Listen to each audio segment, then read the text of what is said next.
Hi all, and now that I'm back from my first non-working vacation in 3 years, we are back to highlighting the world's issues and concerns that this show is known for. This will be a deep and heavy revealing show that leaves no stone unturned. I don't particularly care who it upsets, as we are long past living in the lies and illusion. There'll be no fake glitz and glamour here, only the cold-hearted facts and the reality of our world today. So, I'm fully recharged, I've got a tan. Feels like I'm back in Florida again. I'm rejuvenated, and the nonsense of the previous few months firmly behind me, and we march forward with renewed vigour and turn up the heat accordingly. So, whilst away, I did attract some attention while I was there, of a night variety, and someone also decided to place an infrared camera pointing at my room in a small bush outside the apartment, which I duly waved to. So, and I took a trip out, which was part working. And I was also given a personal escort for around 20 miles, which took me right up to the front gate at Dugway, known as Area 52, which was a lot of fun, which was then followed by streams of vehicles exiting Dugway to check me out. It was hilarious to watch it, with much waving at the cameras that were all around. But at the entrance of Dugway, there is a really massive, large church. Despite there being no towns or homes for miles, and I mean tens of miles. And what I worked out is this is a facade building and essentially an entrance and exit to what is below. So that was a fun trip. So the last few months has been frustrating for us all, with people acting accordingly and largely in a very poor way. But should this be a surprise? Absolutely not. We have warned about it for years, and we did say in 2020 more would see. At this point, I don't think I need to point out to our listeners of how that has unfolded. This world and any given country is not littered with enough genuine and nice people. If it was, things would be better. And what is playing out now is, and what you are seeing, are people for exactly what they are. Largely self-serving, riddled with their own self-importance, and mired in saviour programs, run about like bots. Whether that be of a religious nature, government nature, or a political ideology, or programs like Black Lives Matter. People mired in getting other people to run or save their lives, which has never ever happened for anyone. People running weight clubs for saviours. And if you think waiting for the RV for 13 years and counting is bad enough, or waiting 3 years for the now 182,000 sealed indictments, then they both pale into insignificance of waiting 2,020 years for the original saviour programme to return from the dead, Jesus.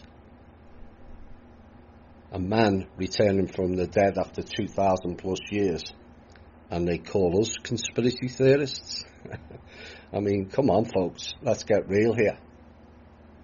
Alt media personalities currently more intent on taking pot shots at me and THI than actually doing something positive.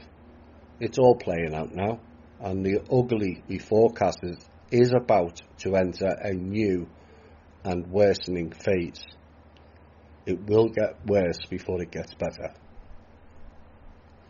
The next phase will involve heavy clashes and clashing, as the truth rears its head more and more, and people will see more of what is real and what is not.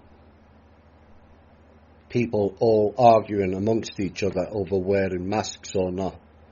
But the question remains is, why when people arguing over their own personal fake masks prior to the fake virus mask?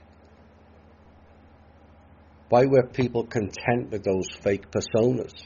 Why were people not being real and not being themselves? Because it all goes back to people not being nice enough is why, either to themselves or others. Everything is fake. Look at Black Lives Matter. If Black lives are so important as they say, why are they killing each other at record levels?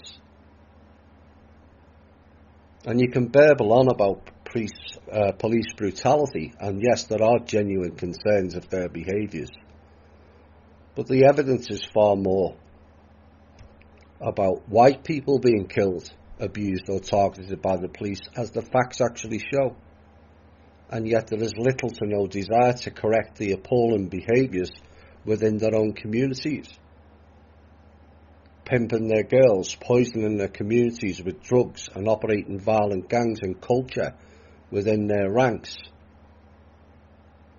And these issues to do with police brutality will garner much more support and public backing should they address those issues to begin with. We have videos now of whites kissing black people's shoes and blacks going along with it. Is replacing one perceived problem with another, is it not? A genuine black person would not partake in that demeaning exercise. And it shows this whole charade is about dragging all people down, regardless of colour. It's been 7 years since Black Lives Matter was formed. They have raised over $1 billion. And they haven't had one neighbourhood clean-up, sent one poor black child to college, bought any school supplies, fed the hungry, donated to a food bank, or provided housing to one poor black family. $1 billion.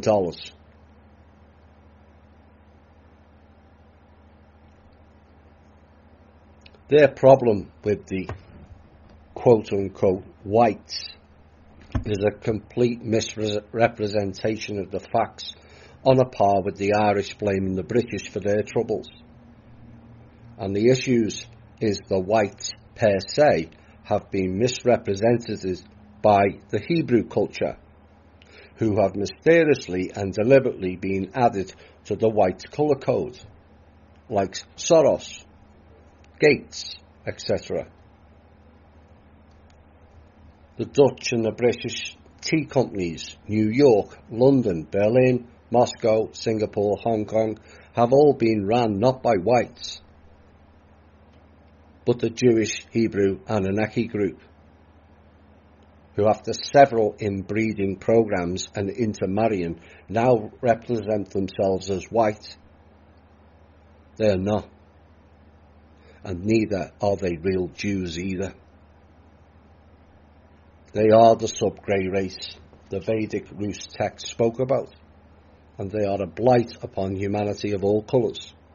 And the sooner the world knows and accepts that as a fact, life here will always be a struggle. There will always be another turmoil around the corner, another lost piece of land, another patent diverted, another crisis to overcome, and an eternal, internal and external war being played out.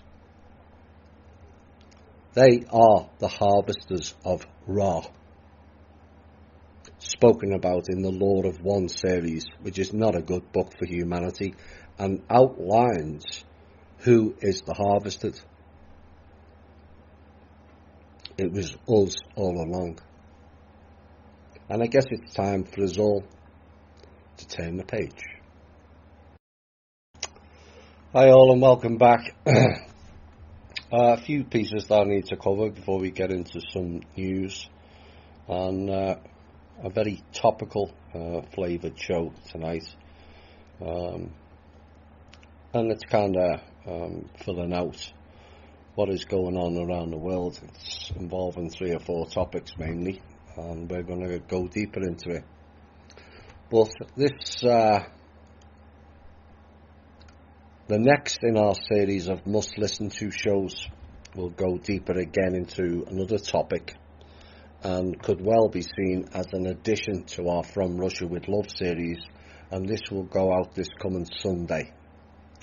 And that show in particular will heavily connect more of the dots in relation to global issues, and it reveals the sheer depth of that issue that needs to be addressed accordingly.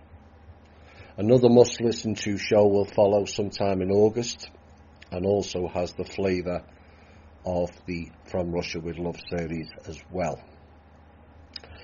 Now, I've been asked by several members in the group, and also several people outside of the group, to clarify several claims being made by the UNC channel and also the Life Force channel.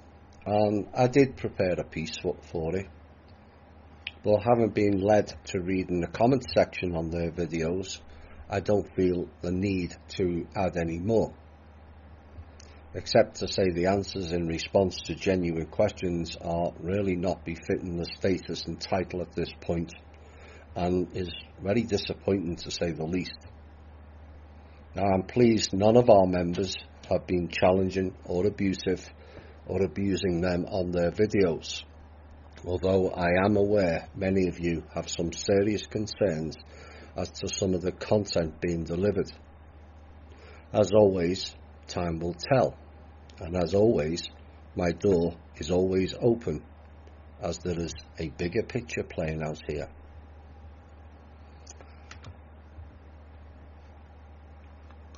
I find it extraordinarily ironic that so many in the alt media still love to take pot shots at me in our show, and the latest this week, without any provocation whatsoever, was sadly Randy Morgan's again.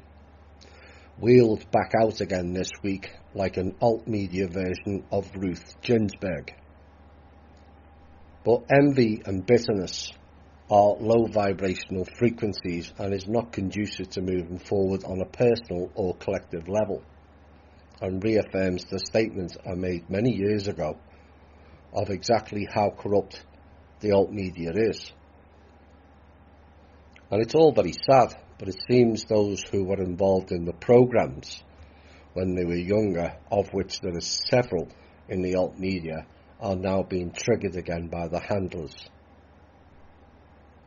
But the irony is that they're all targeting one person and one group, despite no direct connection to the trust anymore, which they say was the target of their ire. Time has proven it was not. Now, the feedback from it tells me our show is right over the target still, and is still having a large effect, in spite and despite the alt media shows and personalities' rejections of our group. Next piece. I would like to take this opportunity to say hi to the official Secret Service agents ensconced in the THI Germany and Poland groups.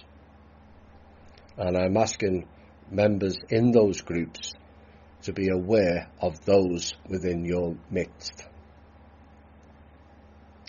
Oops. Yeah, thought we didn't know. Wrong again.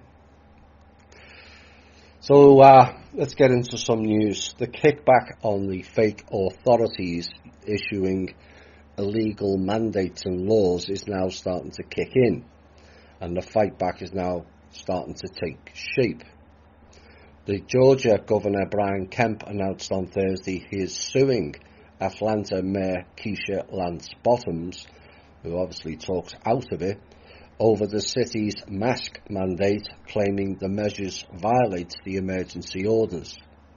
And this lawsuit is on behalf of the Atlanta business owners and their hard-working employees who are struggling to survive during these difficult times, according to Mr. Kemp. These men and women are doing their very best to put food on the table for their families, while local elected officials shutter businesses and undermine economic growth. Now, the lawsuit marks a stunning escalation in the brewing feud between Kemp and Bottoms after the Atlanta mayor introduced her mandatory mask ordinance. And under the mayor's orders, not wearing a mask within Atlanta's city limits was punishable by a fine and even up to 6 months in jail. I wonder will they do that to Fauci, since he doesn't wear a mask? Or Cuomo. The only one that's wearing a mask is Pelosi. And I don't know whether it's a medical mask or just an ugly face mask. Is there a difference? But the governor's office had argued that Bottom's order was not legally enforceable, pointing to Kemp's executive order limiting local action to being less restrictive than state measures. And under the executive order, the Republican governor extended the state's public emergency and said face coverings are strongly encouraged but not required. Now, Kemp's executive order voids masks mandates imposed by some local governments as the COVID-19 cases tick up in cities across the state, which is a load of rubbish also. And they claim it's already claimed over 3,000 lives, yes, to flu and other health issues, not COVID, as people in Florida found out when the official figures went down from 90,000 to 11. Oops. But even as Kemp has been resistant to a statewide mask mandate for Georgia, other Republican governors are now requiring face coverings in their states. And Kemp's previous executive orders prohibited local action from being more restrictive than the state's requirements, but Wednesday's order specially mentioned facial covering and mask mandates. Now, what we have to ascertain here is who is actually running the country here. Is it the president and members of Congress or individual state clown-oriented bots? Why are all the different laws for each state largely dependent along party lines? It's utter chaos, and it's actually embarrassing on a massive scale. News from South Africa. This was sent in by one of the members. We are experiencing one of the longest lockdowns with no apparent end in sight. There's now a ban on cigarettes and alcohol coming to a country near you soon, as we reported in the last show. And many ridiculous regulations besides. It's totally Orwellian and malicious. And according to the MSM, 3 million more have lost their jobs in South Africa, and crime is soaring and the people are starving. Smokers like me having to pay exorbitant prices for illegal cigarettes, and everything is getting crazier.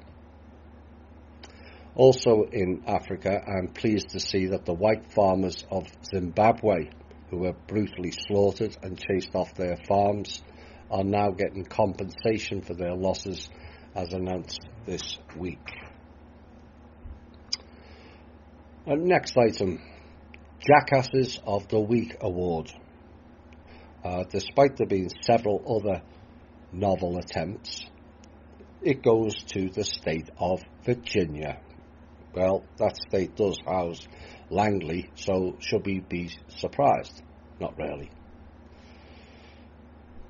In their wisdom, or crass stupidity and clownery, online virtual classrooms in the state of Virginia are now requiring students who attend online to be immunized against various illnesses.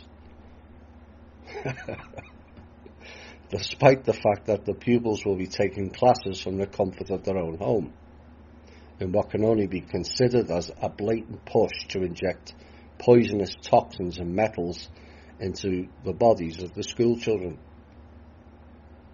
And the unconstitutional order comes after a high number of parents, I might add, have refused to take their children to get their standard yearly cocktail dose of vaccines, which during a non-COVID school year would allow students to attend school physically. Now, the rumour has it parents are concerned about taking their children to get vaccines due to the current purported COVID-19 outbreak. However, people in general may be just waking up to the real dangers of vaccines and may just be to the point where they are outright refusing them altogether, which is a good move. But when the EPA state that being inside your home is 8 times or makes you 8 times more susceptible to viruses and bacteria than outside, I hope that parents that keep their children at home take their children out at regular intervals to avoid other sicknesses. So, these vaccines. Back in the 1960s, in America, I don't think it was the same in Europe, we had a combination of 2 or 3 vaccines. But now children in America are having 36 vaccines before the age of 6.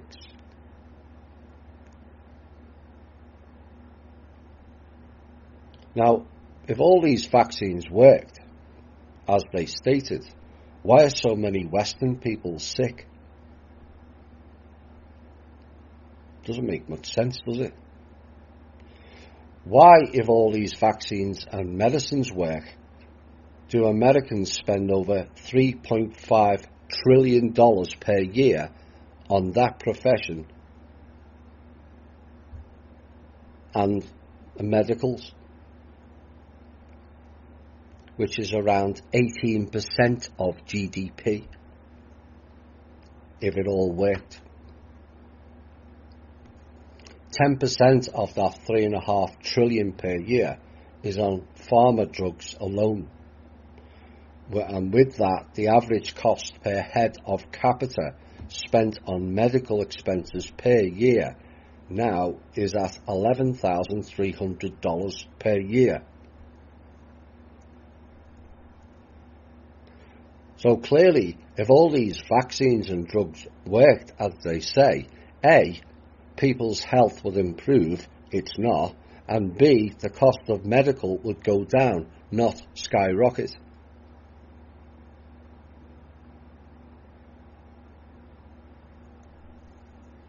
It hasn't though, has it? And clearly there's a major issue in connection with these so-called medical professions and their drug dealing counterparts. And then we come to mental health issues, which is a real pandemic in America, none of which is addressed in the correct manner, and most of which is peddled by more drugs, again, which they say works, but figures are going up, not down, and so makes their claims mute.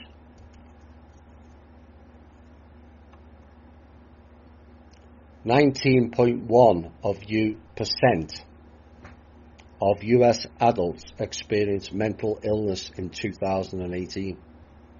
47.6 million people. 1 in 5 adults. 4.6% of US adults experienced serious mental illness in 2018. 11.4 million people. That's 1 in 25. 16.5% of US youth aged 6 through 17 experienced a mental health disorder in 2016. 7.7 million people. 3.7% of US adults experienced a co-occurring substance use disorder and mental illness in 2018. That's 9.2 million people.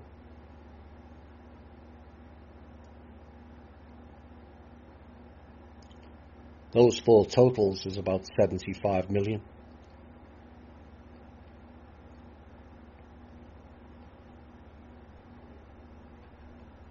Just under 1 in 5. But the majority of mental health is caused by stress the old system puts us through, and is deliberate in its design to push people into taking their poisons. Keeping up with the Joneses and financial issues plays a large part in that factor, but there is a hidden and unspoken cause of much of mental health issues which is never addressed by so-called mental health experts.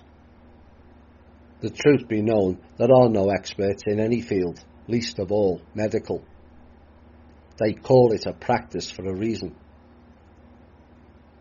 And that issue is host possession and attachments, and is the major cause of mental health, in my opinion. So to round this all up, with illnesses like autism, dementia and Alzheimer's all now known to be caused by their vaccines and drugs, are you better off without them? Your choice.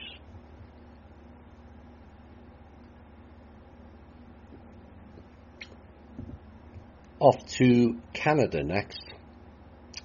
Mr. Trudeau is in trouble again. Of course, like every other president or prime minister, he came to power in 2015 promising a new kind of politics, which means it's going to be the same. Corruption, theft, ignoring the people. But now he's facing his third ethics scandal. So what's been going on? Well, in June, Canada announced that it had tapped the We charity, which is widely known for its celebrity-studded We Day conferences, to run a new program for students that are hard hit by the economic slump.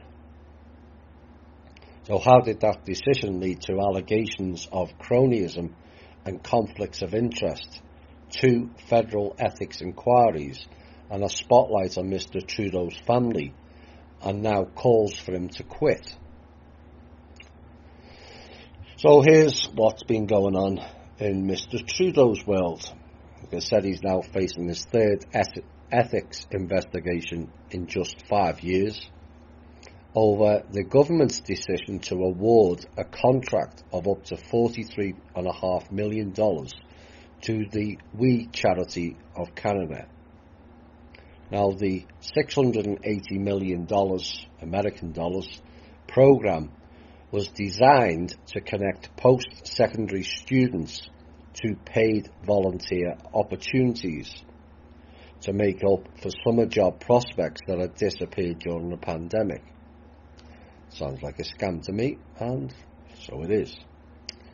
And it later emerged that Mr. Trudeau's mother and brother had been paid for speaking at various We events over the years, and Margaret Trudeau was paid 250,000 Canadian dollars for speaking at We events over 4 years, and brother Alexander was paid 32,000 Canadian dollars for speaking at 8 events between 2017 and 2018.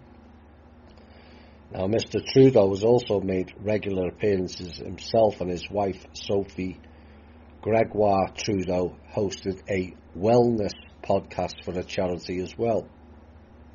Wellness. That's a sickness course. It's a bit like keep fit, keep fat. Anyway, the Prime Minister didn't recuse himself from the discussions to do with this, related to the decision to grant the contract, and he has since apologised for that. Yeah, too late, Mr. Trudeau. But the federal ethics watchdog has confirmed his office is looking into the matter. He should be fired straight on the spot. You know, why are they looking into it? It's a bit like Hitler here. He's committed about 5 million crimes, and we're still trying to find or drum up one to arrest her. And The Canadian political theorist David Moscrop said this country is governed by a fairly small circle of elites, and there is a cult of the insider that buttresses this, that produces these kind of scandals fairly routinely. Hear, hear, Mr. Moscrop, but it's not just Canada, but all countries run by elite, greed-based psychopaths. American diplomats are to leave the US consulate in the southwestern Chinese city of Chengdu following Beijing's decision to close the mission. With just hours to go before a Monday morning deadline, staff could be seen carrying out boxes of files and bags of rubbish. And China has reacted in response to the US closing its consulate in Houston, Texas last week. Bush country. Well, I never. And after the 72-hour deadline for Chinese diplomats to leave the Houston mission expired on Friday, reporters saw men who appeared to be the US officials force open the door to enter the premises. Now, the US Secretary of Deep State, Mike Pompeo, said Washington had decided to act as Beijing was, quote, stealing intellectual property, unquote, accusing another country of stealing intellectual property when Langley and their 5 hours counterparts have been doing it for the past 70 years is a bit hypocritical, is it not, Mr. Deep State Mike Pompeo? And the Chinese Foreign Ministry spokesman Wang Wenbin responded by saying that the US move is based on a hodgepodge of anti-Chinese lies. Are Go Ogle giving us a heads up with this piece of dates and times like Mnuchin did back in April? Remember, Mnuchin was suggesting that the virus would go on till July. Well, we're nearly into August. And people should take note of this as it could be indicative.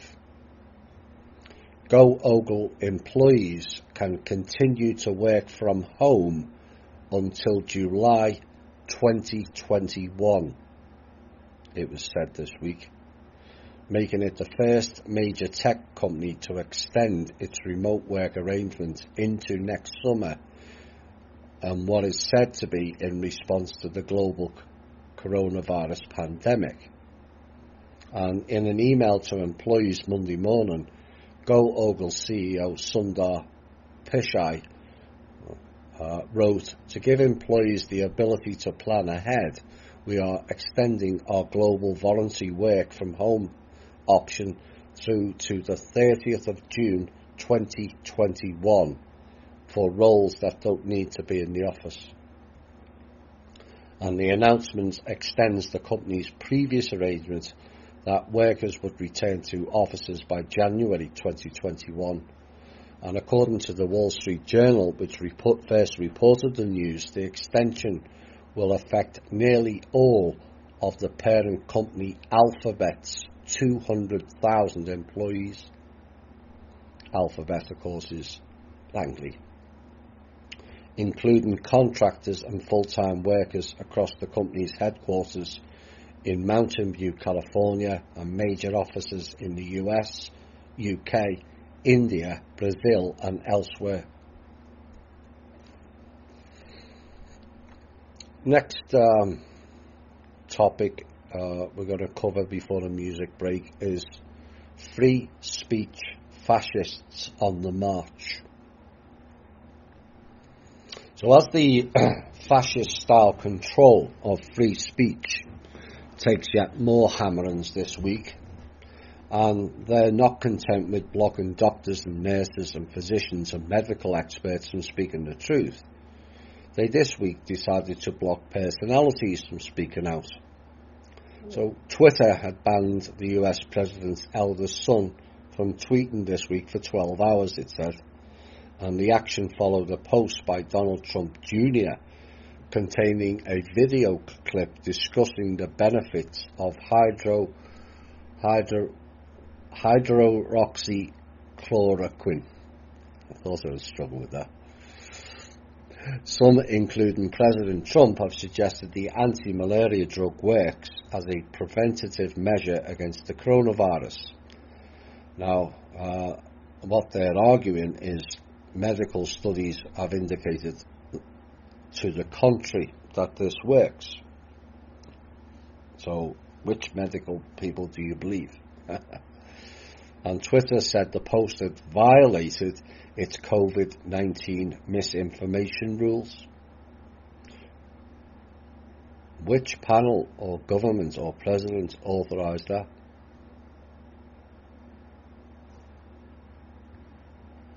Now, Donald Trump Jr. will still be able to browse Twitter and send direct messages in the interim, but Twitter told the BBC, who are notoriously anti-Trump, we are taking action in line with our policy, and the main US social media sites have all taken measures to crack down on misinformation about the coronavirus. Perhaps we should just delete Twitter or delete Facebook, given they're spouting misinformation all day with their stupid fact checkers.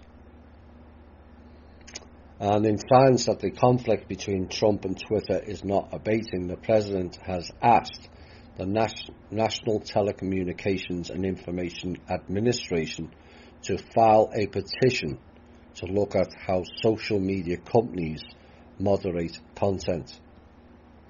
Of course, social media are all run by the CIA. Oops. And the petition asks the Federal Communications Commission to reconsider rules that shield social media providers from liability for content posted by their users, but still let them remove posts they deem to be objectionable. Imagine if the same principles were applied to CNN or Fox or MSNBC. There'll be zero news all day, because we find all their material objectionable. Then Facebook decided to get in the act and removed a video that was posted by Breitbart News this week, which was the top performing Facebook post in the world as of Monday afternoon, of a press conference in DC held by a group called America's Frontline Doctors and organised and sponsored by the Tea Party Patriots. Now, the press conference featured Republican Ralph Norman and frontline doctors sharing their views and opinions on coronavirus and the medical response to the pandemic. And YouTube, which is owned by Go Ogle, which is owned by Langley, and Twitter, subsequently removed footage from the press conference as well. Fascists. And the video had accumulated, this is interesting, because it proves that people are now looking at this stuff in much higher numbers than we first thought. The video accumulated 17 million views in 8 hours and was hosted on Facebook with over 185,000 concurrent viewers.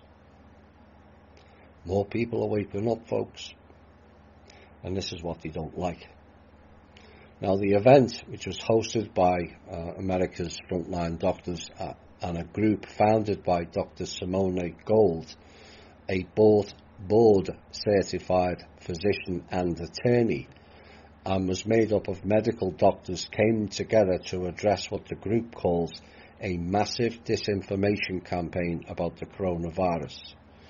Norman also spoke at the event, Ralph Norman, the Republican, and he said, if Americans continue to let so-called experts and media personalities make their decisions, the great American experiment of constitutional republic with representative democracy will cease.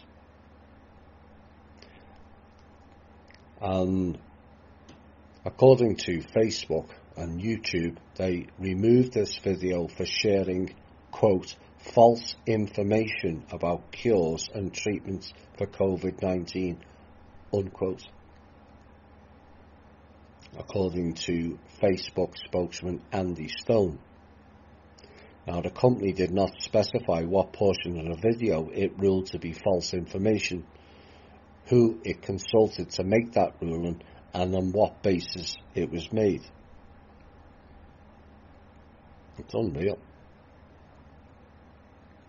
Of course, the antidote to this level of fascism is to continue to speak up and continue to speak out. And what it is showing, with 17 million views in just 8 hours, is they are clearly losing the narrative badly. So let's keep it rolling. And remember,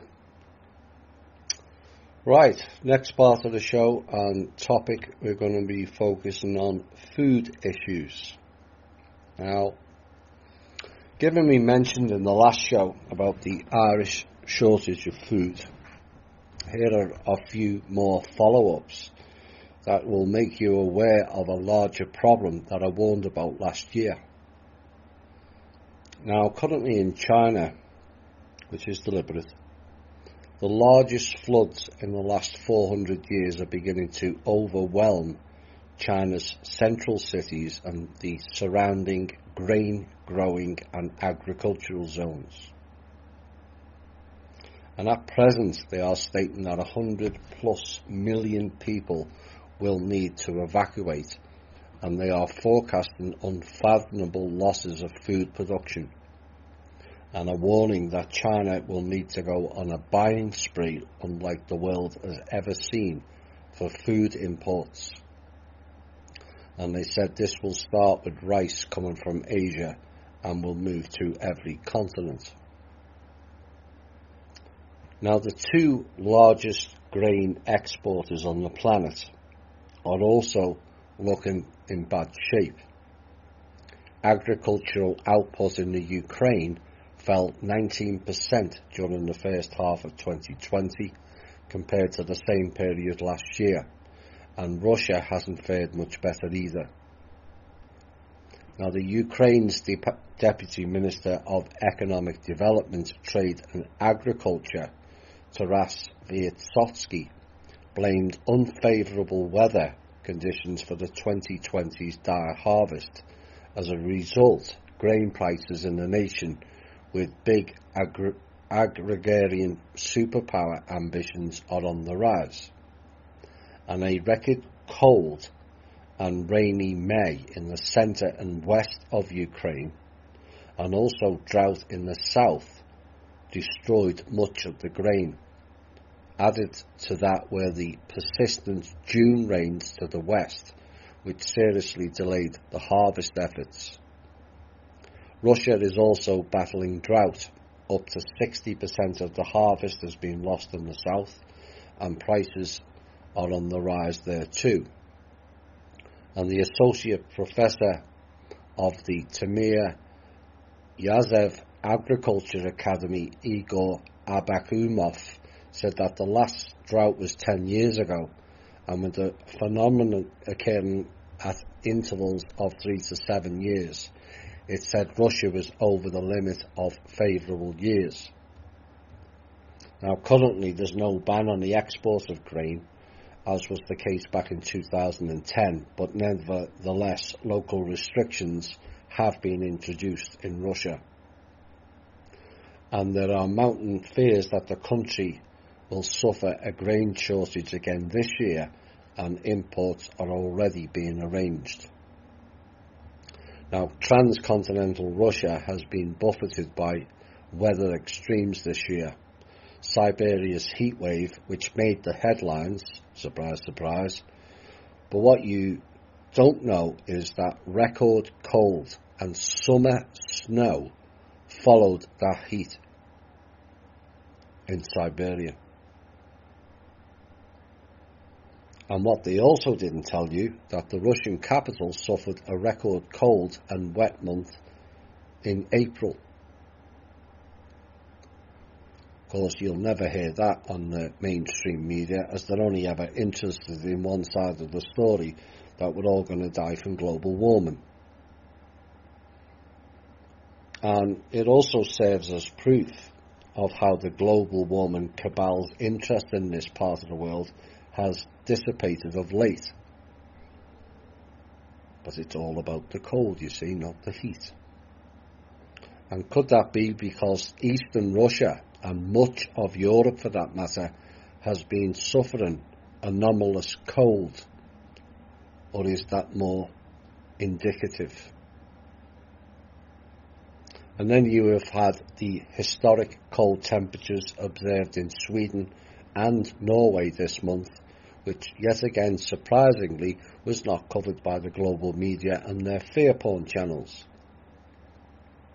I guess Greta missed the record cold in her home country and forgot to mention it. How dare she?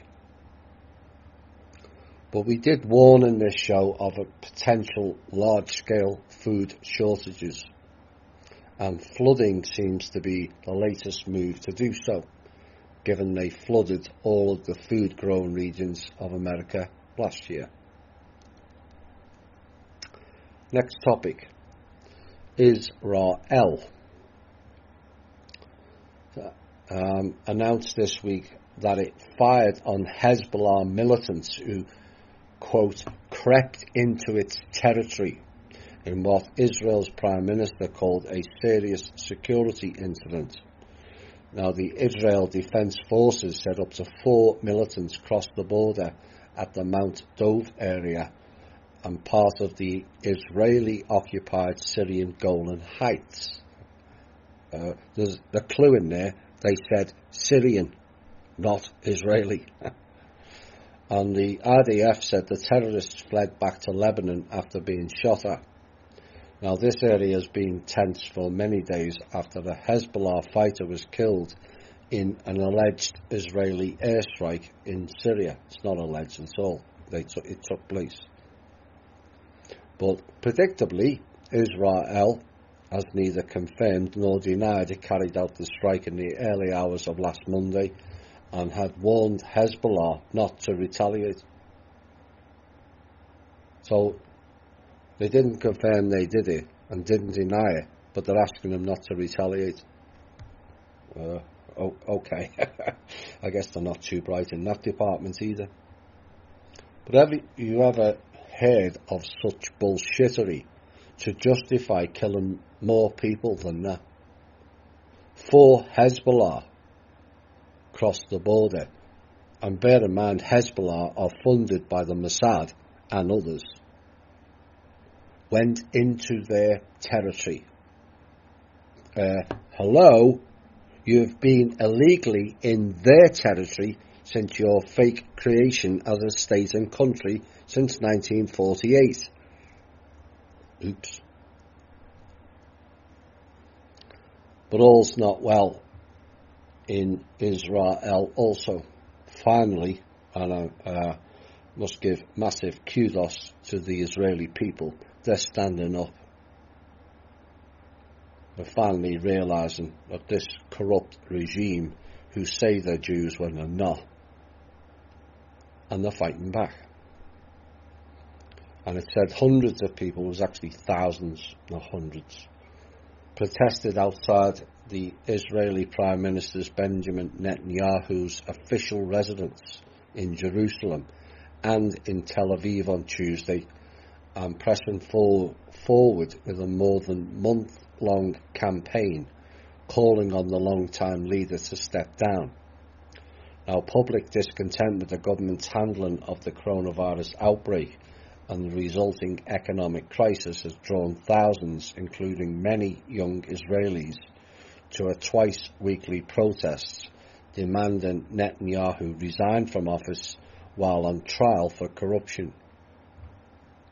and demonstrators chanted the slogan that has become the rally cry for the protest against Netanyahu while he stands trial of capital, regime and underworld. What an interesting terminology that is, underworld. Now, Mr. Nutty Asshole is on trial for a series of cases in which he received lavish gifts from billionaire friends and traded regulatory favours with media moguls for more favourable coverage of himself and his family. A bit like Trudeau then. And the Prime Minister has denied any wrongdoing. Must be Day of Atonement every day for him.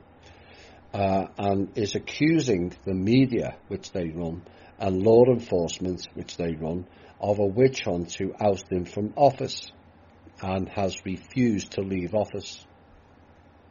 Now, the protests against Netanyahu are the largest the country has seen since the 2011 rallies demanding for economic reform. While they have largely been peaceful, police have arrested dozens for public disturbance and have drawn charges of using excessive force against protesters. No surprise there either. But perhaps the Israeli citizens need to arm themselves with a few more facts on Mr. Netanyahu that would help them, like the fact that he's involved in a free oil deal he has with Bush, Obama and the Ayatollah Khamenei. You know, Mr. Khamenei, he of the great enemy country of Israel called Iran.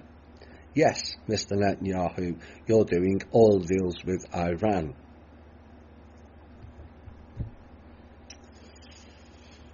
Next, as predicted last year, and bizarrely predicted in certain other circles, and despite the fact that vaccines often take 10 to 12 years to develop and deliver, the Israeli researchers would have us believe that because of some, quote, pure luck, unquote, they could have a new vaccine for the coronavirus ready for the market within the next 90 days.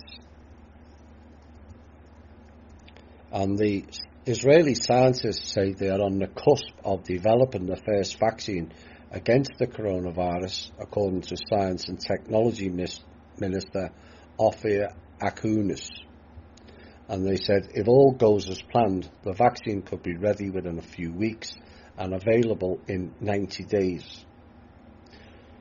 Congratulations to MEGAL, which is the Galilee Research Institute. Sounds like John Hopkins sent it to me. On this exciting breakthrough, Mr. Acuna said, and he said, I'm confident there will be further rapid progress enabling us to provide a needed response to the grave global COVID-19 threat. Let's call it pure luck, he said. We decided to choose coronavirus as a model for our system, just as a proof of concept for our technology. If you believe that, you'll believe anything. But after scientists sequenced the DNA of the novel coronavirus causing the current worldwide outbreak, the MEGAL researchers examined it and found that poultry coronavirus, blue chickens, has high genetic similarity to the human one, and that it uses the same infection mechanism, which increases the likelihood of achieving an effective human vaccine in a very short period of time. Jackasses. And they said all we need to do is adjust the system to the new sequence, he said, and we are in the middle of this process, and hopefully in a few weeks, sounds like Drake, we'll have the vaccine on our hands, or in our hands, or perhaps even have them on their hands. Given the urgent global need for the vaccine, we are doing everything we can to accelerate development, according to David Zigdon, the vaccine could achieve safety approval in just 90 days, he said. Then they said this: it will be an oral vaccine, making it particularly accessible to the general public. Oops. So, what they're saying here, it was just pure luck, and if you believe that, you'll believe absolutely anything. In fact, most people believe in the most bizarre conspiracy theories like this one, that they've lost the ability to believe what slaps them right in the face now. So a vaccine that normally takes 10 to 12 years to process and deliver is now down to being delivered within 90 days, which just happens to coincide with the dates given in our Expose 2 show, does it not? Did we not say October? But it's kind of interesting that they say it's an oral dose now and not needle. And that should not be lost or missed by people. Or the fact that this week Dr. Michael Levitt, a Stanford professor, claimed that the COVID-19 in the US will basically be over in the next 4 weeks. One has to ask the common sense question: why do we need the vaccine at all if it's all over in 4 weeks? The answer is we didn't, and the vaccine is not for our health, but the next stage of them controlling us with technology. That's exactly what the vaccine is: technology. Next topic, police issues. And Mayor Lori Lightfoot has ordered dozens of police officers to form a human shield to protect the block where the house is located. This pleases me no end.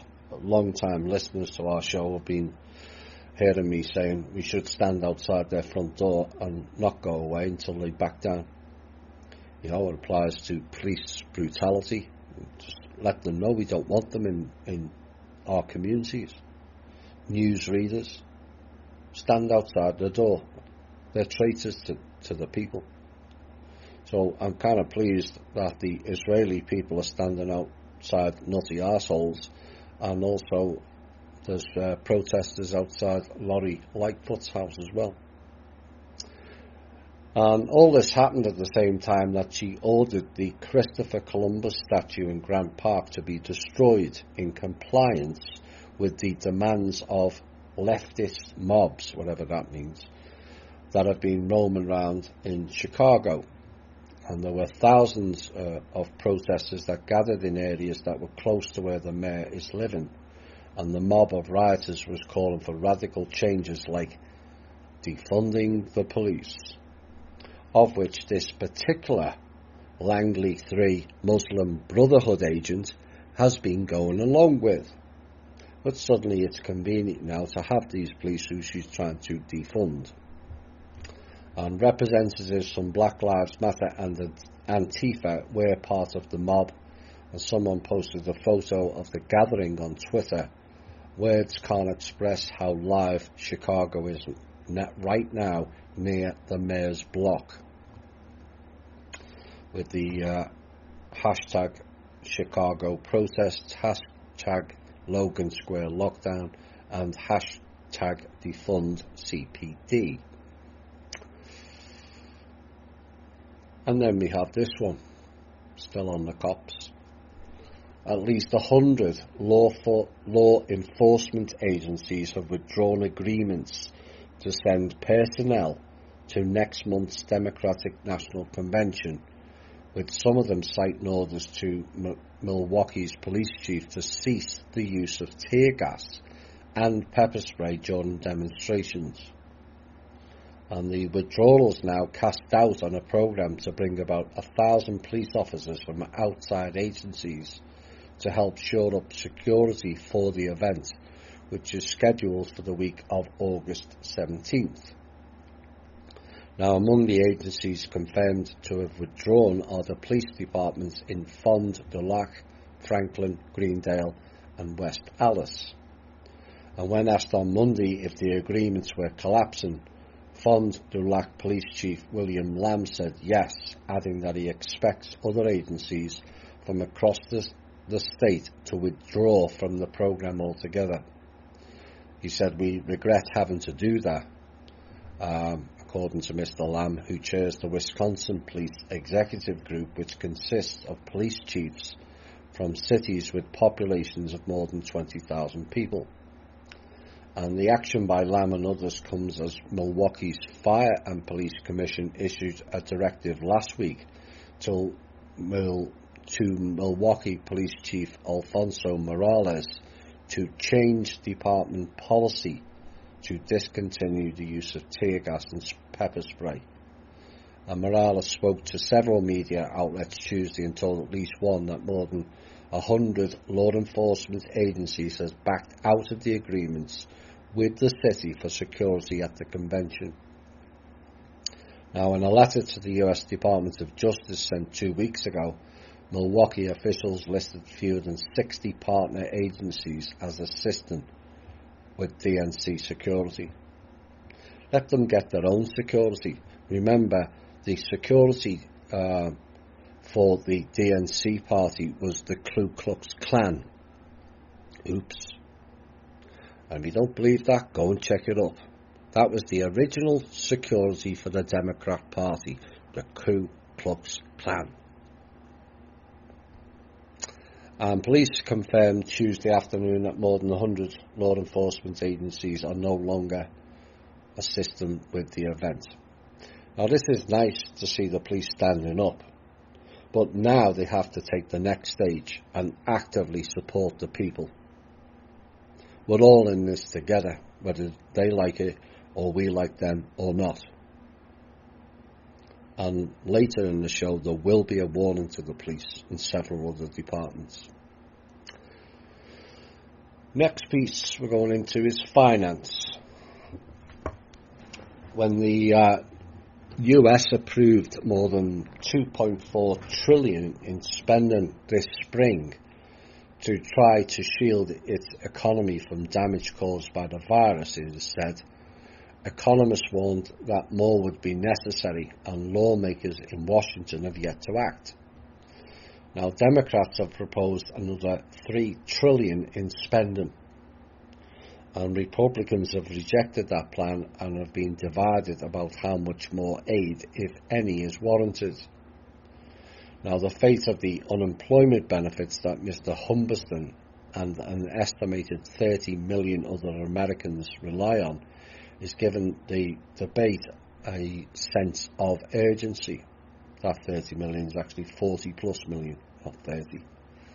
When Congress boosted the payments by $600 a week in March, it nearly tripled the average benefits payment, and the move meant recipients could claim roughly the equivalent of the country's median wage of about $975. Does that make any sense? We'll reveal why shortly. Republicans are now pushing to reduce the temporary bonus set to expire at the end of this month. And they say it is discouraging people from going back to work, pointing to research that shows more than 2/3 of current recipients, most of them in low-paid jobs, now earn more on unemployment than they did when they were working. Again, does that make sense? No, it doesn't, but it's part of a program. And what it's doing, it's setting us up for the Universal Basic Income Scheme, which will be ran on credits, not dollars. And to get that scheme, it will require stringent measures with which to receive the said funds. This is what they're setting up. Like, you will need to have your vaccinations up to date, facial recognition, fingerprinting, and GPS tracking data, which coincidentally has all been rolled out by a new alt media show recently, has it not?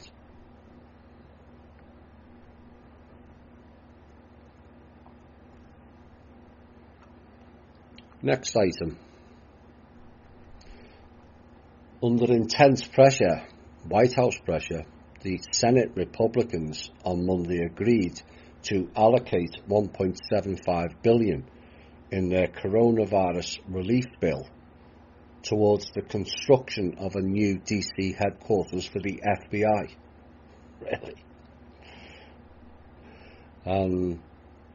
As President Trump has said, the FBI desperately needs a new building, and this measure provides critical funding for this project that would keep the building responsibly near the Department of Justice, according to the White House spokesman Judd Deere.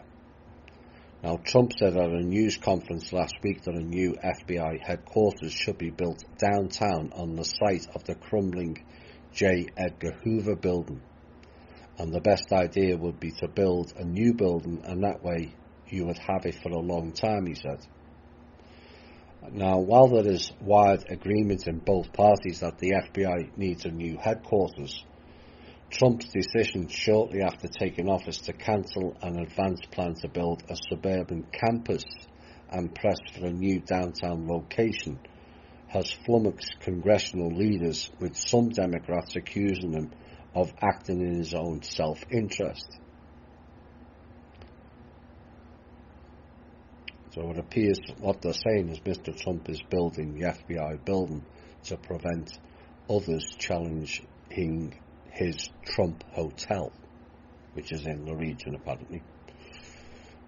Or we can apply some common sense here. Because $1.75 billion would be better given to the people who are struggling rather than replacing an FBI building riddled with criminals. You know, we could spend a fraction of that cost and rout out the criminals within the FBI and repurpose a new FBI with people who act for and by the American people only. That can be done with a fraction of $1.75 billion. Next topic, COVID divide and conquer programs. It started. Roughly 2/3 of Americans say they wear masks in public. Or is it 85%?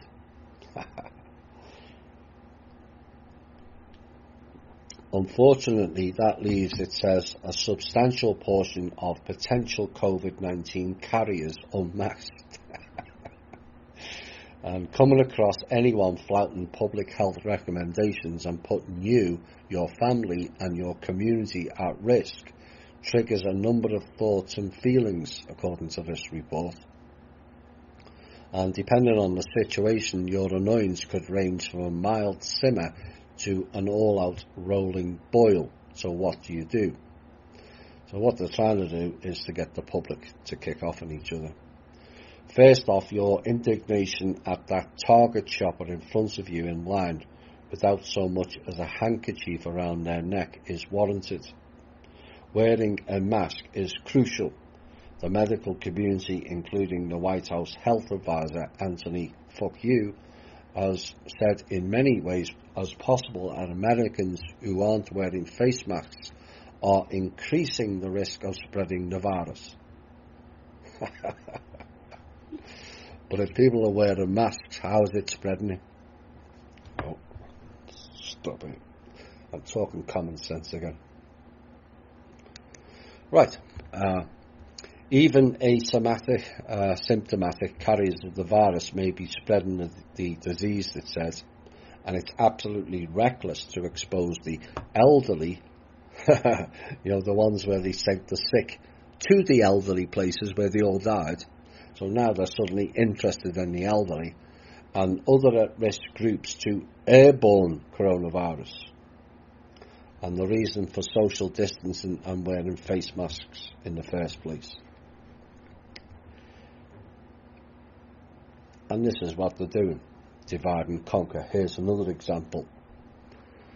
As coronavirus cases in the United States, it says, surpassed 4 million, travel nurses who help treat patients in hospitals across the country are noticing a troubling trend in their home states, whereby friends and family who doubt the seriousness of the virus or even believe conspiracy theories about it. Oh dear, these people. We had to wake up with fear and go to bed with fear, said Alumad Peter Collade, who is a nurse who spent over 3 months treating patients in New York. Colleagues were getting sick. It was like a war zone. It was very traumatic.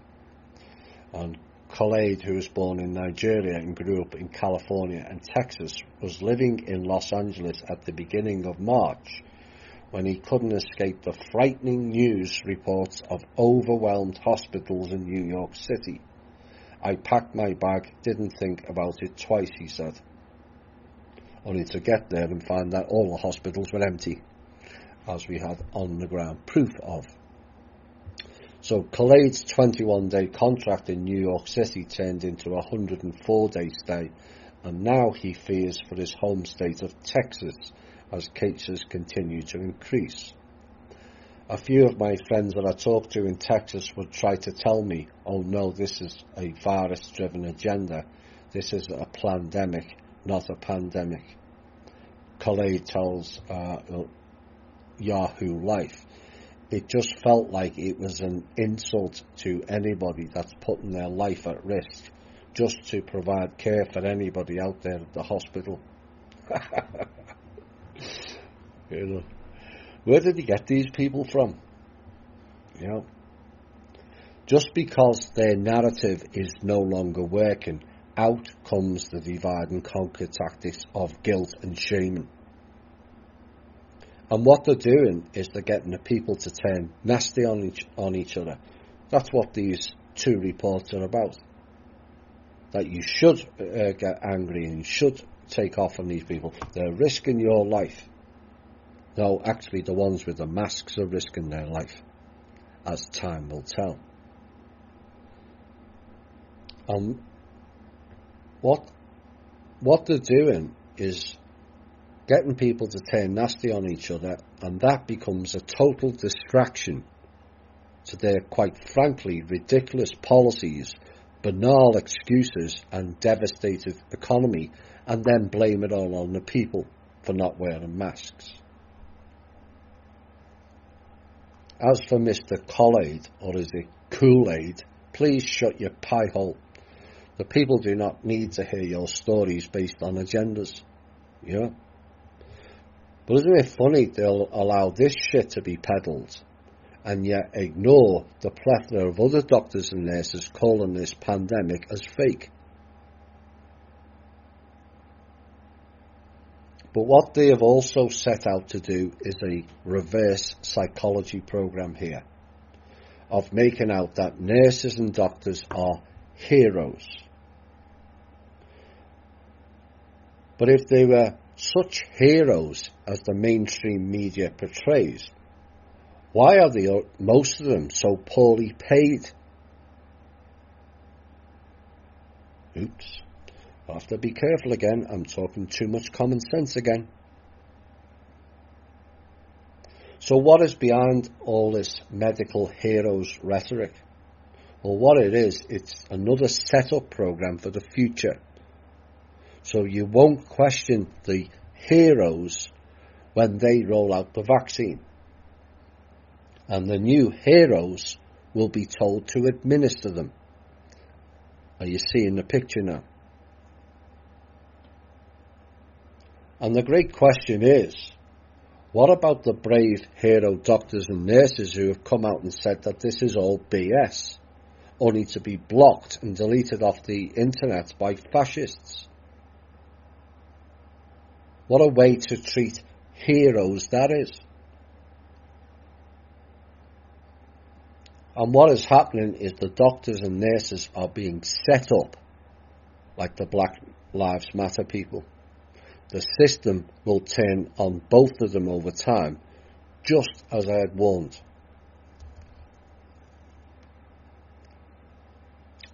Here is a real man of honour and a real hero who unleashed a storm this past week. The Japanese professor of physiology or medicine, Professor Dr. Tasuku Honjo, who caused a sensation in the media by saying that the coronavirus is not natural. He said, if it is natural, it will not have affected the whole world like that, because dependent on the nature, the temperature is different in different countries. If it were natural, it would only have affected the countries with the same temperature as China. Instead, it spreads to countries like Switzerland the same way it spreads to desert areas.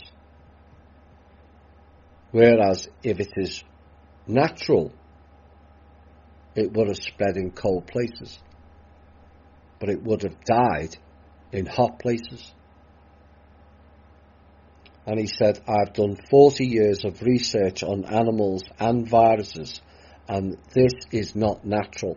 It is manufactured, and the virus is completely artificial. And he then said, I've been working for 4 years in the Wuhan laboratory in China, and said, I know all the staff of this laboratory well. I called them all after the corona accident, but all of their phones have been dead now for 3 months. It is now understood that all of these laboratory technicians are dead.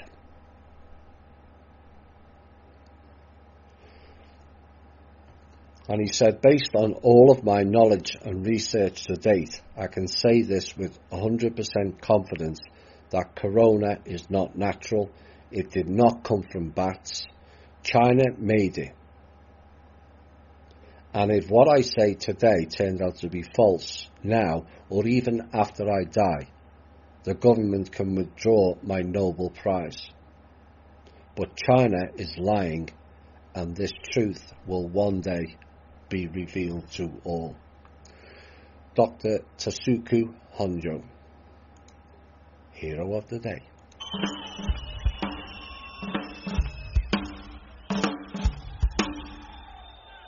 Hi all and welcome back. The next portion we're going into is deep exposures, or intel if you prefer that term. And we're going to mention about some serious financial shenanigans going on currently. Well, first we're going to talk about the Epstein case and what has been covered up. And there is an abundance of evidence now to be suspicious of how the US Attorney's Office is and has handled that particular case. What is not clear to many people is it's 14 years now since the Justice Department has been sitting on the case against Ghislaine Maxwell. 14 years, and countless children's lives ruined later, I might add, whilst they sat on it. Where are the indictments and arrests of the people involved in the Justice Department for this, at best, incompetence, at worst, criminally negligent, or just part of the cover-up? Now, back in 2006, the Palm Beach, Florida police chief, Michael Reiter, handed a deeply investigated case against Epstein and also Maxwell over to the FBI in July of 2006.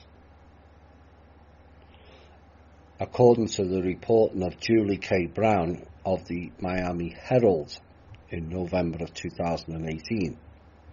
Now, Brown indicated that it took just 8 months of FBI interviews for the US Attorney's Office in Florida to have a 53-page federal indictment ready to file against Epstein involving sexual assaults against dozens of underage girls. And yet the indictment was never filed.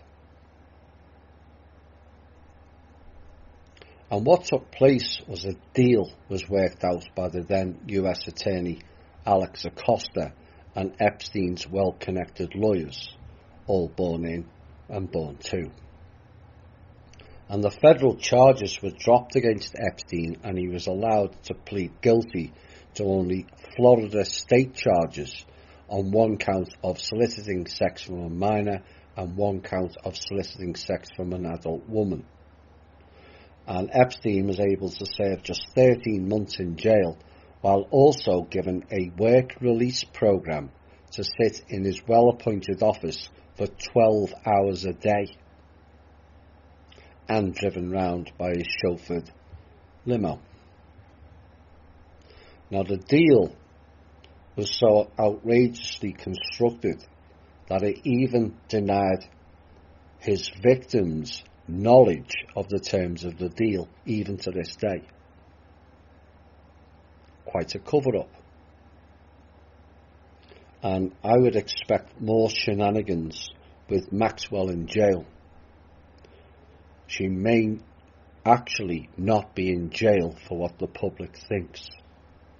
And there is some evidence to suggest that it is more to silence her than convict her. Next intel or deeper exposure. Get your wee gifs ready. The stimulus bill, known as the CARES Act. That's a misnomer in and of itself. Since when have they ever cared about we the people? You'll find out who they really care about with that act. And it was signed into law by President Trump on March the 27th this year.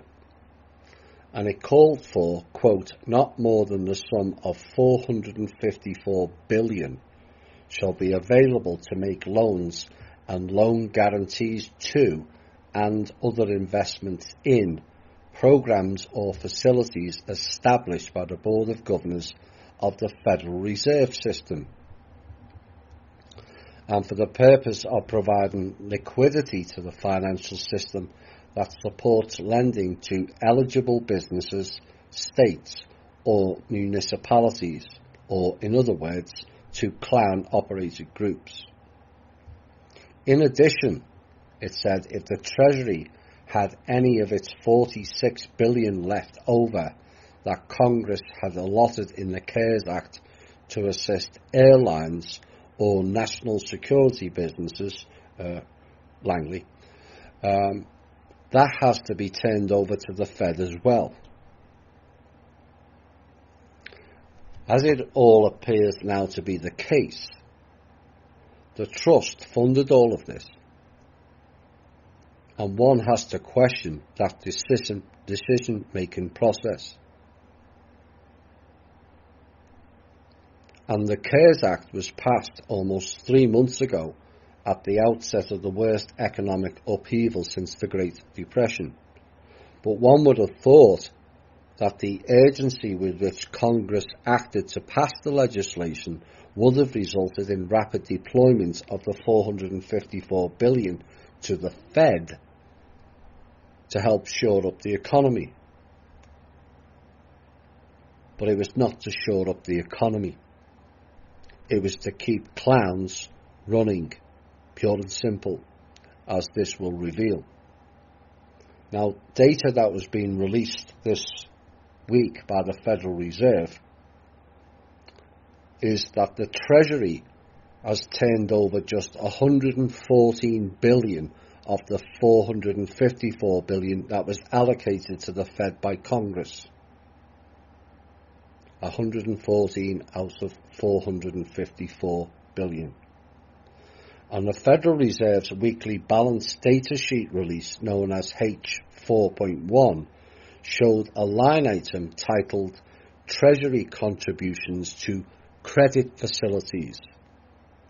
and it showed a balance of just 114 billion. Now, a footnote to the H4.1 explains exactly which Fed bailout programs had received the money from the Treasury and the amount of equity investments in commercial paper funding facility Mark II LLC of $10 billion, corporate credit facilities LLC of $37.5 billion, MS Main Street facilities of $37.5 billion, municipal liquidity facility of $17.5 billion, TALF TALF2 LLC $10 billion, and credit protection of the money market mutual fund liquidity facility of $1.5 billion. That leaves $340 billion of the $454 billion unaccounted for. It's a bit like the DOD then, is it not? Same people running it is why. And the President's economic advisor, Larry Kudlow, who is born in and born to, just saying, explained at a press briefing before signing of the legislation why the Fed was to get this vast sum of money. And the money would be used as equity investments by the Fed in special purpose vehicles that would use the money as, quote, loss absorbing capital, unquote. Which means that taxpayers would eat the first $454 billion in losses. How nice of them to yet again create their losses and get the people to bail them out again. And once that's delivered, the Fed would then be free to leverage this money up by a factor of 10 to create 4.54 trillion in bailout programs. Here we go again. The leveraging programs again are creating money out of fresh air, of which the public will be expected to pay off the interest on their loans. And this is something that the trustee has to take a serious look at, as this program is not keeping American people in jobs and is only keeping clowns going again when they've all been cut off, basically. I get that you have to fund the government and we're going to lose jobs. Well, we're going to lose jobs anyway. But this funding is being used against the people again.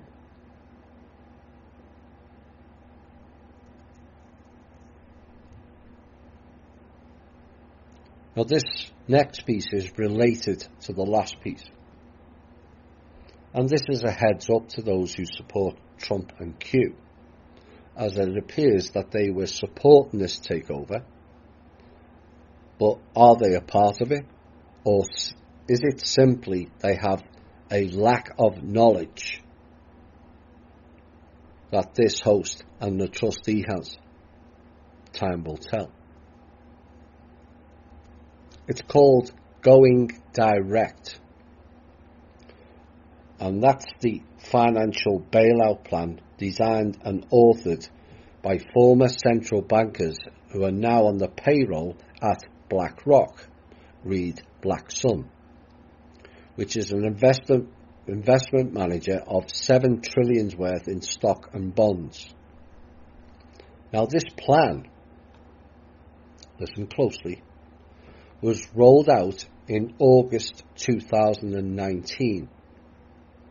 The $454 billion plan at the G7 summit of central bankers in Jackson Hole, Wyoming, which is months before the public was aware of any financial crisis. So yet again, proving this was all pre-planned. Now, 1 month later, on September the 17th, 2019, the US Federal Reserve would begin an emergency repo loan bailout program, making hundreds of billions of dollars a week in loans by going direct to the trading houses on Wall Street.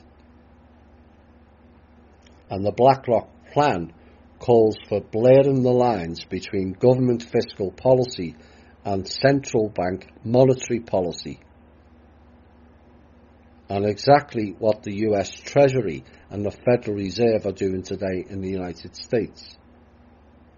New boss, same as the old boss then. Now, BlackRock has also been hired by the Federal Reserve, the Bank of Canada, and Sweden's central bank called Riksbank to implement key features of this plan. And the three authors of the BlackRock plan previously worked as central bankers in the US, Canada, and no surprise, Switzerland, respectively. The authors wrote in the white paper that, quote, in a downturn, the only solution is for a more formal and historically unusual coordination of monetary and fiscal policy to provide effective stimulus, unquote. Like I said, this downturn was all pre-planned and has nothing to do with the fake virus pandemic. So now we understand why, for the first time in history, the US Congress handed over $454 billion of taxpayers' money to the Fed without any meaningful debate. It was not discussed. To eat losses on toxic assets which was produced by the Wall Street banks its supervisors. It's 2008 all over again. And with the Fed plans to leverage the $454 billion into $4.5 trillion bailout plan, going direct with bailouts to the commercial paper market, money market funds, and a host of other markets. They're just bailing out the markets. Now, the BlackRock plan further explains why, for the first time in history, the Fed has hired BlackRock to go direct and buy up $750 billion in both primary and secondary corporate bonds and bond ETFs, exchange trade funds, a product of which BlackRock is one of the largest purveyors of in the world. It's all keep the money to ourselves. Now, adding further outrage to this, the BlackRock-run program will get $75 billion out of the $454 billion in taxpayers' money to eat the losses on its corporate bond purchases, which will include its own ETFs, which the Fed is allowing it to buy in the program. Now, helicopter money, as it's called, is also spelled out in the BlackRock plan, which explains why simultaneously with the $454 billion Congress carved out for the Fed under the CARES Act, fiscal stimulus was also going direct with the $1,200 checks and direct deposits to the little people of America, and the Paycheck Protection Program loans and grants going direct to small businesses, of which they approved. And one feature of the BlackRock plan that is certain to get wide public pushback in the US is the proposal for central banks to buy stocks, equities, their stocks and their equities with our money. And the authors wrote this: any additional measures to stimulate economic growth will have to go beyond the interest rate channel and go direct with a central bank crediting private or public sector accounts directly with money, One way or another, this will mean subsidising spending, and such a measure would be fiscal rather than monetary by design. And they said this can be done directly through fiscal policy or by expanding the monetary policy toolkit. In other words, they'll just make their own rules up, with an instrument that will be a fiscal in nature, such as credit easing by way of buying equities. They're just paying off their own loans.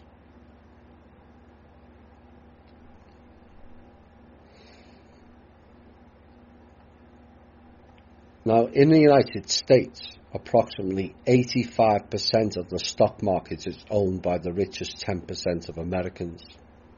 And buying stocks would simply expand and accelerate the wealth and income inequality, which is already at the highest level since the 1920s, at a time when the Wall Street also owned the largest deposit-taking banks. Now, the Swiss National Bank, which is the central bank of Switzerland, where one of the BlackRock authors previously worked, already has massive holdings of individual stocks, including $94 billion in publicly traded stocks in the US, according to its March 31st, 2020 report that was filed with the Securities and Exchange Commission. On May the 15th, the Central Bank of Sweden, the Riksbank, announced that it would be using BlackRock to conduct an analysis of the Swedish corporate bonds market and an assessment of possible design options for a potential corporate bonds asset purchasing program. In other words, they're buying everything up with our money. The Bank of Canada announced in April that BlackRock had been hired as an advisor for its commercial paper, provincial bond and corporate bond buying programs. Now, the Federal Reserve has given a no-bid contract to BlackRock to manage all of its corporate bond programs. A no-bid contract. And Peter Hewitt, a writer based in Prince George, British Columbia, wrote the following in the news about BlackRock's role in herding central bank actions, and said the situation also shows how the economic system in both Canada and the US is not classical capitalism, but rather state monopoly capitalism, where giant enterprises are regularly backstopped with public funds, and the boundaries between the state and the financial oligarchy are virtually non-existent.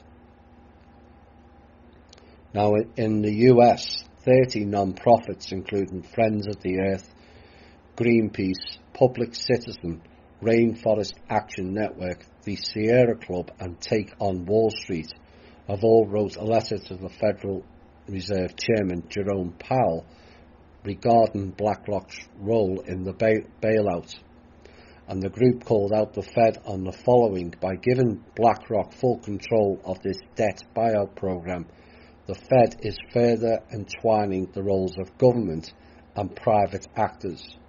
In doing so, it makes BlackRock even more systemically important to the financial system, and yet BlackRock is not subject to regulatory scrutiny of even smaller, systemically important financial institutions.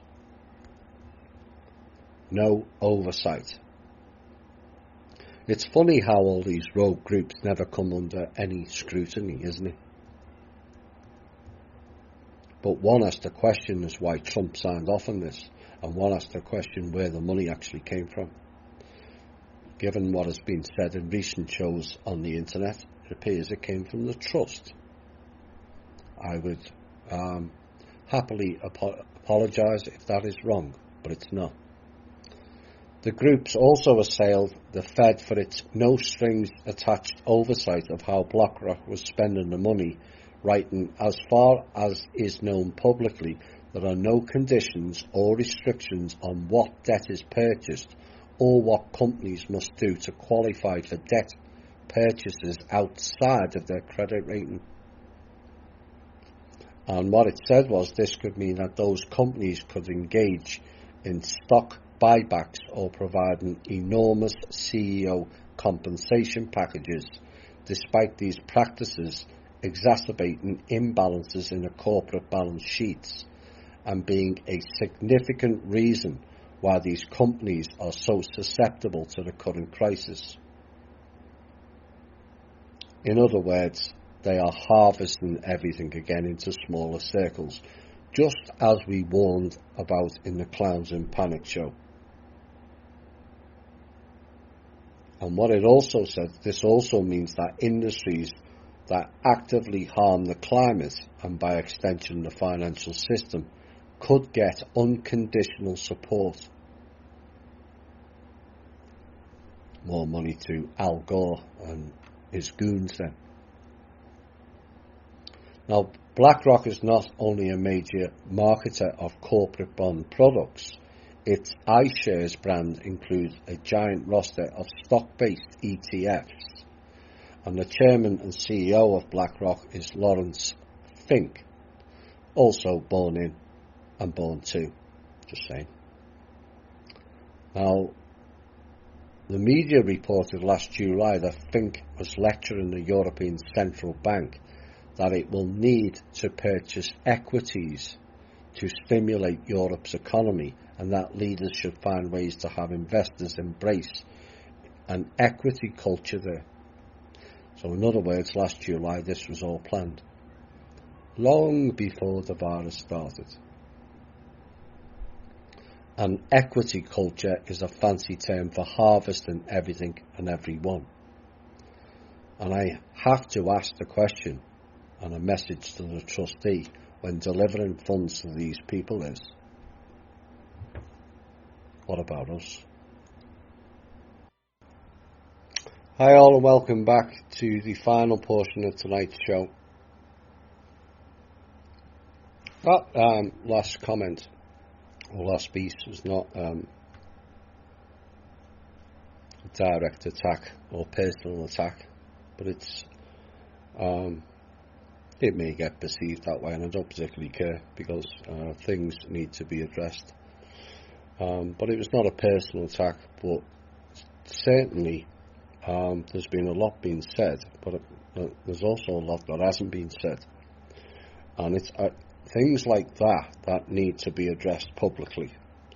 As you know, Kim's in a very awkward situation, and I think all our members appreciate that, of which way to go, how the way to do things.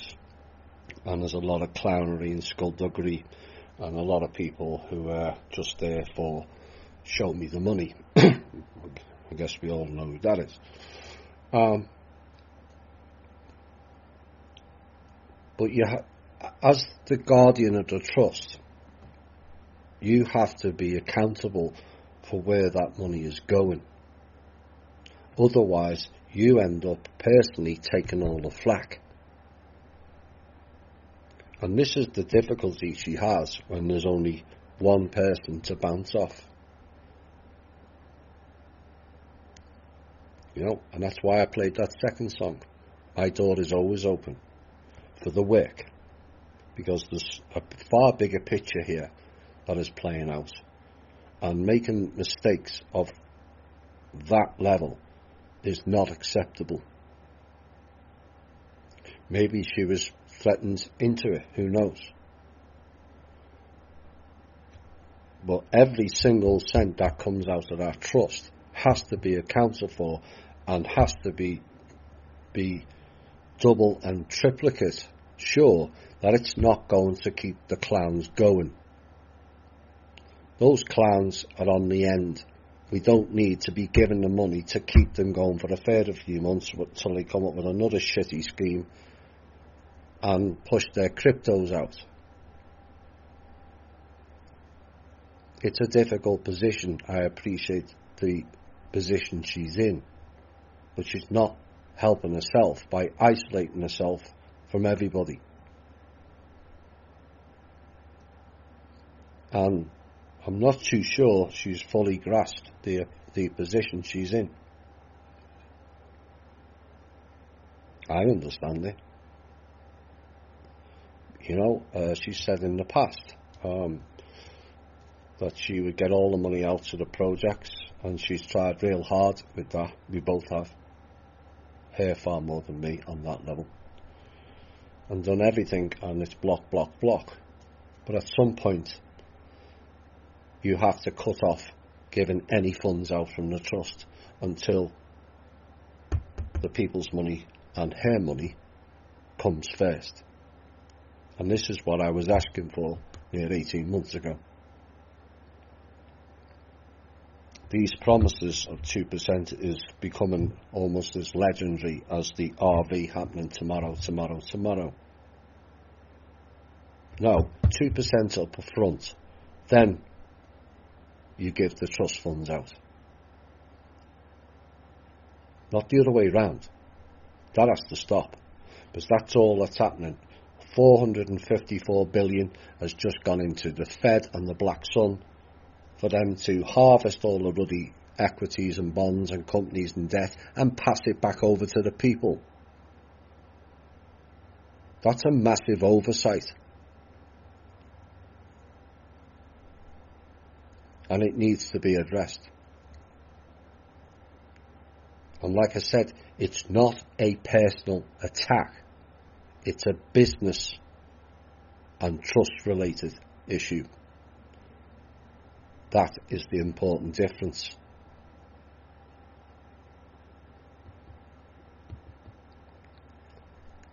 Final piece tonight. We're going to put a load of people on notice. Because it seems like Facebook, like Microsoft, are now deemed as medical experts as they decide what are cures and treatments, and Gates decides when the second wave will hit and when the vaccine's going to come out, and how life will only return back to normal. There will not be normal anymore when everyone is tested and then fake vaccinated. And this is utter madness, the path we're going down now, and has validated the clowns in panic show several times over now. COVID means clowns own vaccine ID. And the 19 is not the date, but the number of the letters equaling AI. The economy crashing, that was going to happen anyway. We warned of it years back. Kim was telling them all, Trump 4 years ago, they're going to crash America. They just needed an excuse to do so. With a dwindling pot of real money that is estimated now at 40 to 60 trillion, which is less than half of the global GDP, which is set around 123 trillion in recent years, something had to give. With a dwindling pot of money, the supply chain of money had to be curtailed, and has been. The closing down, but all the businesses they deemed not suitable went, but largely kept their businesses open, but with restricted access. With less people spending, there is less need for money to flow. And job losses was inevitable, just as we warned, as there's not enough funds to keep the existing global economy going. And if you think it will return to previous levels before March 2020, you need to think again. Seriously think again. It's not happening. Food distribution and growing issues, and the shortages we also highlighted as a future issue last year, is now taking effect, as we mentioned earlier. There are solutions to it. Welcome to 3D printed food now launched in KFC stores, which means killing fucking chickens. Launched, they say. Since when do they just launch things? What that really means is they've been selling it previously and no one noticed. So that is now added to the plastic rice being sold to the Africans in vast quantities by China. But with the intel talk of the 30 million dead in China given in our show in April, and the earlier piece of 100 million being evacuated due to floods in China, and then the potential of the Three Gorges Dam failing with about 400 million people living in the path of the dam, and then add in India and China fighting into the mix. This then brings in another solution to their game plan: depopulation. Depopulation is happening due to COVID deaths? No, it was going to happen anyway, as we had warned. But Bill Gates has told the world that fact several times, and the bots just sit there in a mental stupor thinking, I don't think he means us, I think he means foreigners. Like that's any different. But if disaster does strike in China with a dwindling money pot, shrinking businesses, shrinking jobs, there does arise another issue. Who and what is going to replace China's current domination of their globally sold products? The supply chain shortage globally has already taken effect. And that, yes, they're blaming the virus, but it's not the virus at all. And remember, China, are the lead exporter. If they don't have the capacity or funds to produce anymore, who will? America? Not likely anytime soon. Where are the manufacturing and engineering expertise going to come from in America to cover the losses? Given the pool of those skill sets is minimal in this country due to the 30-year reduction and closure program of manufacturing plants in this country and the continued harvesting by the CIA and their subsidiaries of any type of skill set above service-based jobs. There is a massive shortfall of people with the expertise to carry out a self-dependency country. And with around 80% of American jobs being service-based and less than 8% being manufacturing jobs, and with the Bureau of Statistics forecasting a further fall of around 1% within the next 5 years, where are the people with the required skill sets in this country going to come from? It's all fine stating we will grow or make our own products. And I think all countries should be independent on that front. And it encourages sovereignty.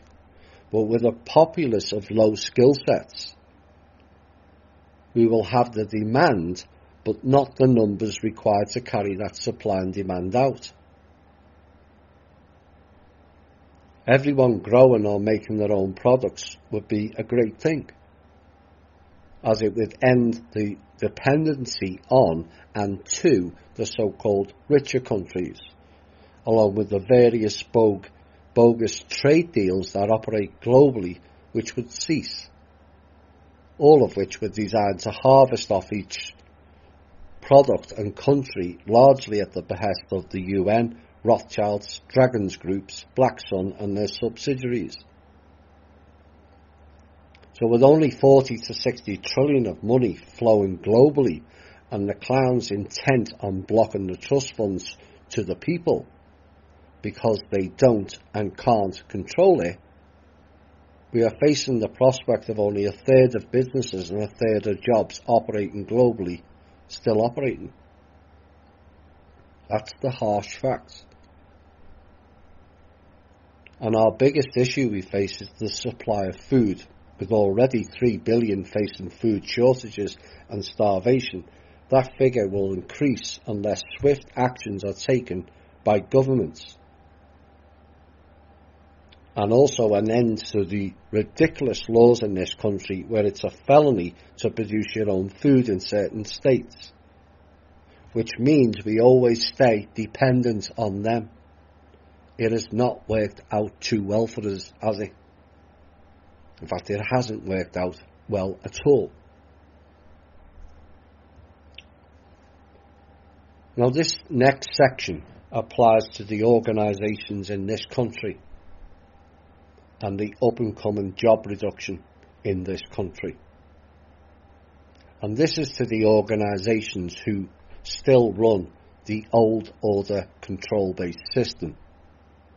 You should listen with an open mind and think about this country and its people for the first time in your lives.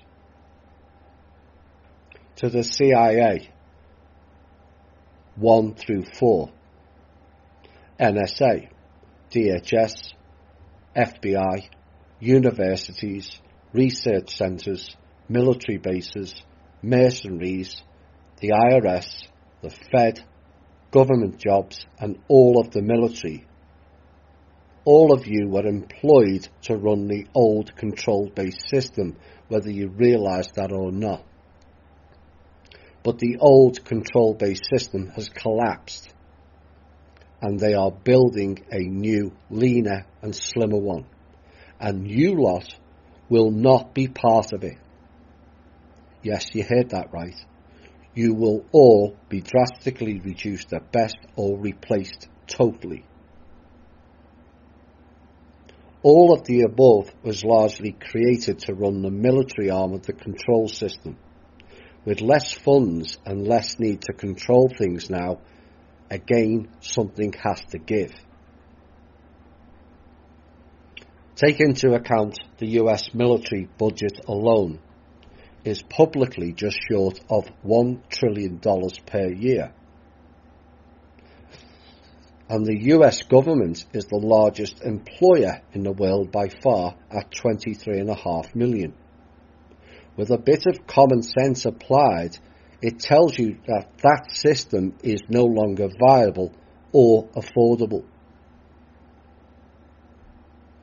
And the cost for the clowns to run the old base system American company, not government, company, plus agencies and military is a staggering $13.25 billion per day. $13.25 billion per day.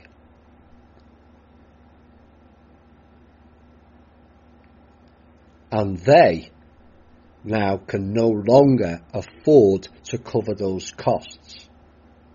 So what happens next?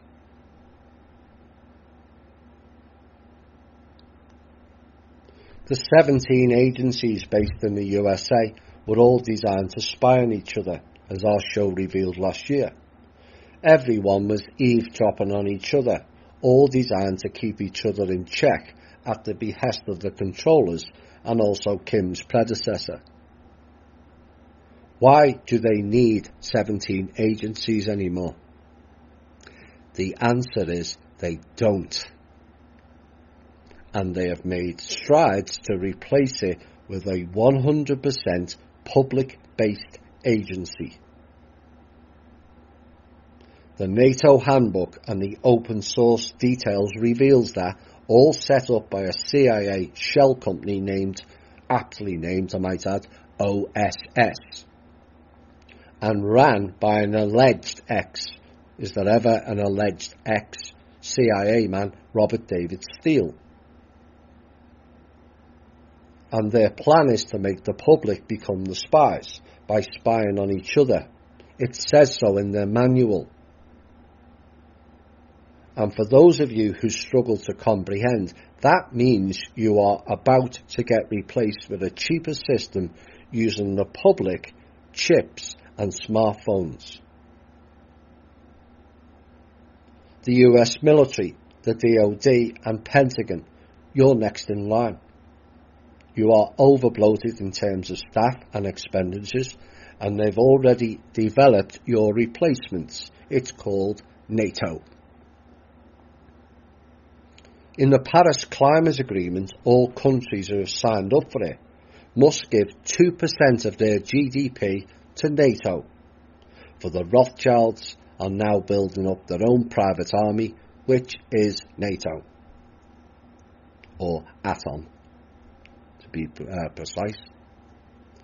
And with the development of technology, which, as some of you know, is way more advanced than the public perceive, they will replace all of you with technology. It's already in the works. Drones will replace aircraft and soldiers. With the robot army already built, and no, they are not like the awkward wobbling bots that they put out to the public, they will replace the boots on the ground soldiers, and also the police force, hence the defunding line. Machines don't need to be paid or fed, you see. And with the advance in technology, they will replace all of you bar a handful to run their new operations. You all thought you had the golden ticket and you would stay on the gravy train. Newsflash, you are not. And you will be cast aside as fast as the Rothschilds were out of the Fed. The Facebook Libre manifesto told you much if you read with clear minds and understood it properly. The term decentralising does not only apply to removing banks, but all of you also. Even those of you with several badges of dishonour on your shoulders or breasts of your jackets. You have to understand, you have fulfilled your roles in their game and you are about to become surplus to requirements. And their next stage is the machine, technology and AI. Are you still that stupid you cannot see it yet? Are you still blinded with the promises of cashing in your warehouses of fake dinars? Do you still think the Russians, Chinese and Iranians are the problem? No. The problem was you lot all along. You fell for your own illusion programs of false promises, fake wealth, fake statuses, and now the hammer on you all is about to fall. They warned us all with series like Continuum, Terminator, District 9, Westworld, and I could go on.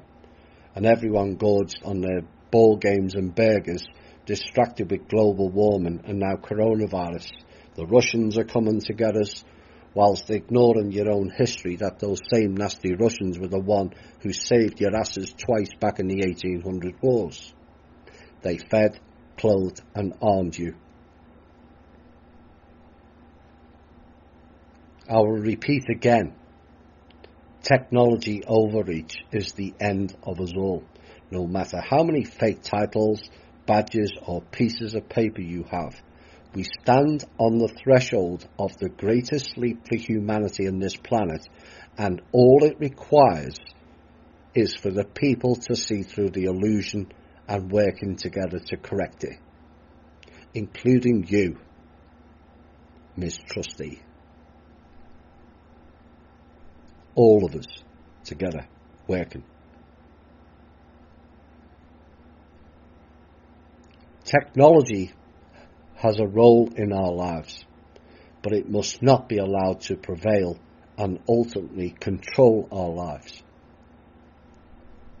And a message to the members of the US government, military, agencies, banks and all the old system corporations and subsidiaries are hereby put on notice of your own demise. And we are requesting you take the appropriate action forthwith. We the people invite you all to engage us and chart a better, fairer, transparent and peaceful planet for us all. We await your input. This has been the Truth, Honour and Integrity Show. My name's Thomas Williams. Bye.